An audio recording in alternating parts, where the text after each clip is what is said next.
What's up, gamers? Welcome to the show where I keep you guys updated on the latest in gaming news. But before we get into today's gaming news, let's take a look at today's clip of the day. Clip of the day. On CT.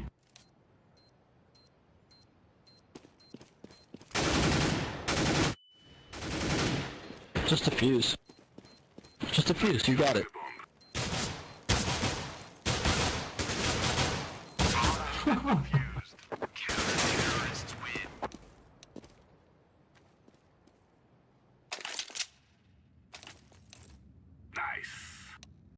So yeah, that was our clip of the day for today. I hope you guys enjoyed it, but now let's get into our first piece of gaming news for the day. And if you've turned on your Xbox One today, you were probably hit with a pretty big update. And it's actually brought quite a few cool new features, including being able to purchase backward compatible 360 games straight from the Xbox One, 16-man party chat, as well as the ability to include party chat audio into live streams. So now if you're streaming through the Twitch app on your Xbox One and you're in a party, you'll now be able to send all the audio from everyone in the party through to the live stream, which is really good news and is something that a lot of people have been asking for quite a while now. So it's good that they've finally implemented this into the console. The update also included some firmware updates for the Elite controller. A lot of people were having issues with the precision of the joysticks not being as accurate as they should be, and this update includes a fix for a lot of those problems, so hopefully all of those problems with the controllers actually get sorted out in this update. They've also added the ability to force party chat audio through our headsets and TV speakers at the same time, which will allow everyone to record party chat through capture cards, which is another really good feature that probably should have been shipped with the Xbox One when it came out 2 years ago. But at least we've now finally got that option, even though it's definitely been overdue. There's also a whole lot of features to do with achievements in the Xbox app, as well as the ability to change the lengths of DVR recordings from 15 seconds all the way up to 5 minutes. So yeah, there's a whole bunch of cool new features coming to the Xbox One in this update, and if you guys want to see absolutely all the details that are in this update, I'll leave a link to the article in the description below. But now let's get into our next piece of gaming news for the day,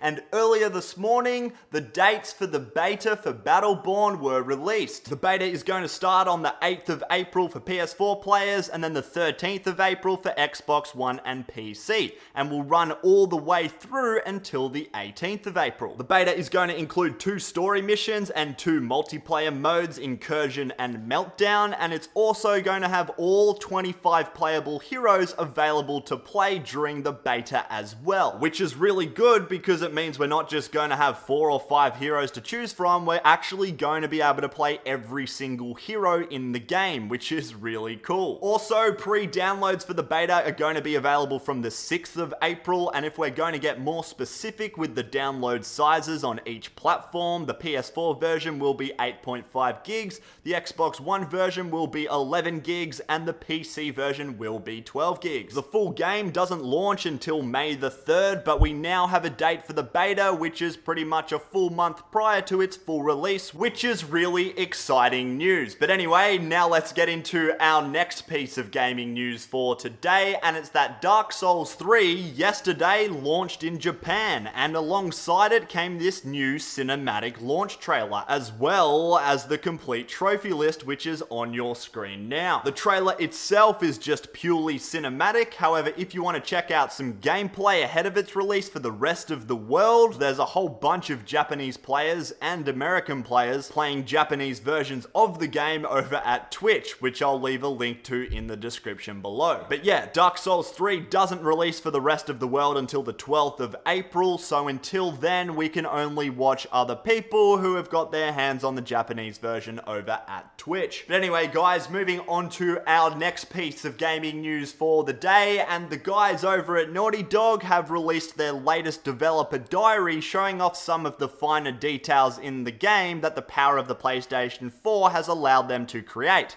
And these look pretty incredible. The main aspects of the game that they go over are the fact that they are able to create bigger, more open world type levels that are over 10 times bigger than what they had previously created, with all of it being explorable. Better density of detail, a huge selection of outfits for all characters, hundreds of destructible objects, as well as better facial animations. One thing that really stood out to me in this dev diary is the fact that all the cutscenes in the game are using actual in-game footage. And what that pretty much means is that cutscenes are going to feel a part of the game. As well as that, when a cutscene ends, it's just going to flow straight back into the gameplay, which is actually really exciting because you don't see a lot of games utilizing that. Anyway, guys, if you want to go check out the full 8-minute video of the latest dev diary from the guys over at Naughty Dog, it will be down in the description below. And that's going to be it for today's gaming news. I hope you guys enjoyed the show. Thanks for watching, and stay gaming. I think I still do that outro. I don't know, probably. See you guys tomorrow. So if you want to go check out the full 8-minute video of the latest dev diary from the guys over at Naughty Dog about Uncharted 4 and all the details on that game. Fuck, I had it perfect, then I fucked it up. I fucked it up, boys. I fucked it up.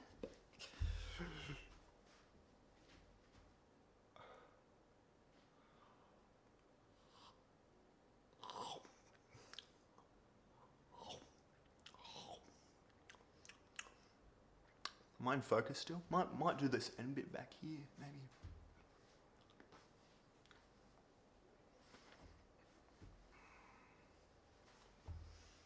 Anyway, guys, if you want to go check out the full 8-minute diary. That's a wrap. That's a wrap, bro. A wrap. Looking pretty seedy with this.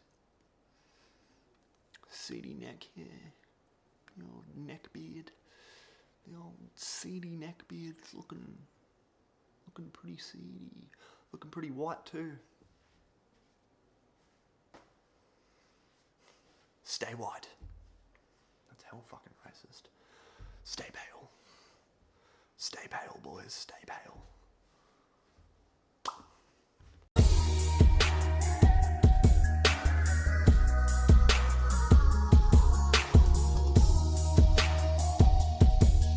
That webcam, what's here? The keyboard.